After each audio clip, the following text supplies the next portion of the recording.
Happy Saturday. So last night I went to bed early, woke up super early without my alarm. 6:30. I woke up at 6:30. Made coffee. Wrote my posts for Instagram and Facebook. It's good to feel productive on a Saturday. One of the hardest things during the pandemic, I think, for me has been just doing something each day. And then I come here and walk to the park.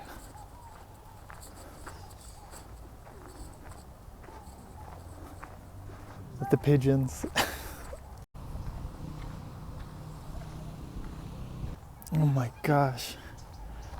I need to work out more. My arm is hurting just from holding the camera up for a few minutes. So something that I wanted to talk about this time was kind of based on my last video of being a homosexual and a Catholic. So I just wanted to talk a little bit about the fact that I knew that I was gay. I knew that I was homosexual from a young age. And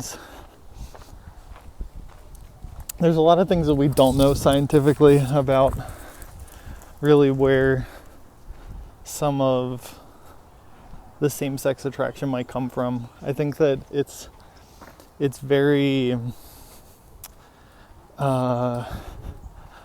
I think we have to be careful if we say that it's 100% nature, 100% nurture, which means 100% from biology or 100% from our upbringing. If you say that it's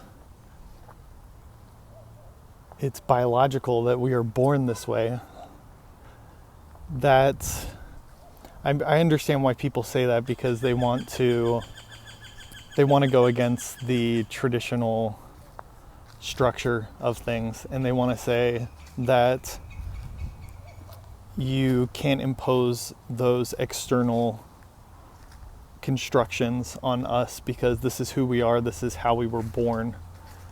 And I understand where that comes from, but I don't know. There's just no scientific. Just look at the facts. There's maybe there is a biological explanation, but we haven't found it yet. So why is it even on the table? It doesn't matter how. The fact is that it is, and you can try to explain it away, but the fact is that people are gay. And it's not that big of a deal. Well, for some people. Because really, if you think about it, if you say that it's 100% nurture, that just doesn't make sense, because there are, in families, you see children that one is gay and one isn't. And it's like, okay, they had the same parents, they had the same environment, so how could something so drastic be the result of maybe simple, minute changes? And that's the thing, it's like homosexuality isn't like alcoholism. It's something that affects everything about somebody. It's not something that can be treated away. So maybe we can talk about alcoholism being the result of biology or upbringing or whatever, and then you can work to try to solve the problems and fix the alcoholism. But with homosexuality, it's a way of expression, of connection between humans, and it's part of someone's personality, of who they are. It's not everything, obviously. It's not what makes them who they are, but it's definitely something that's important. I'm just rambling on.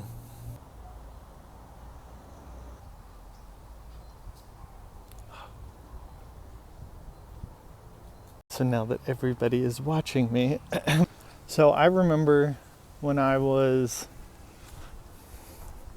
6 or 7 that I knew that I was different. I knew that I was, like, when all of my friends were starting to talk about girls and just saying things that were maybe things that they didn't understand, I knew that I wasn't having those same thoughts. There's actually a moment in my life where I thought, oh, maybe I'm not even sexual, period. I thought there was something wrong with me, especially when I got a little bit older and all of my friends were seriously talking about girls, and I didn't want to be involved. I thought, oh gosh, there's something wrong with me. I must be... Why is there a hair? That's the problem with having long hair. That hair gets everywhere.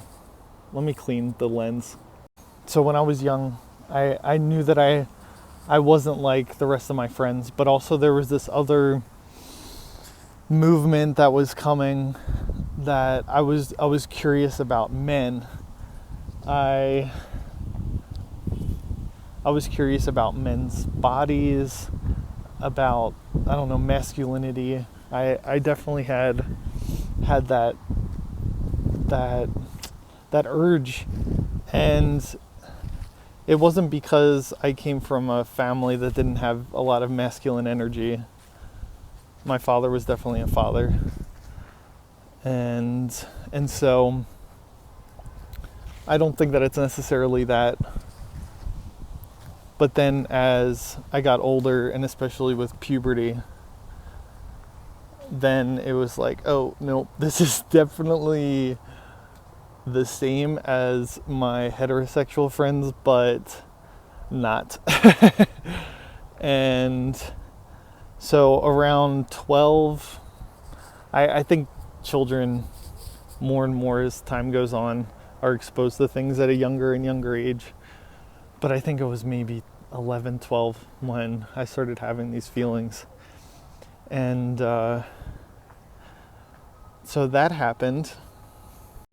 So being around my friends and having a very clear idea of what the expectations were, I was scared about these feelings that I was having, and I tried to not even accept them.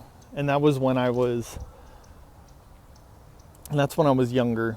Later on in life, I accepted it, but when I was that age, the last thing that any young boy wants to be is different. I wanted to be as strong, I wanted to be as thin, I wanted to be as popular, I wanted to be as athletic as all my friends. So the last thing that I would want anyone to know would be that I like boys. So it's interesting, before even having the influence of Christianity, which I did have when I was younger, but it wasn't until I was 14 or 15 when I actually started taking it seriously. So until that point, there was already this stigma because of my environment.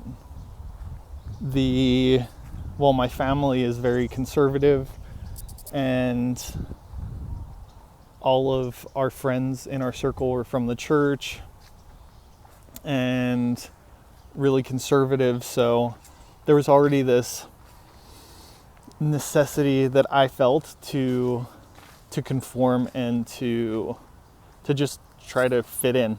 And I'm very good at adapting. You can ask anybody who knows me. I'm very good at being a chameleon, especially if it involves making people happy. That's enough for me. Have a good day.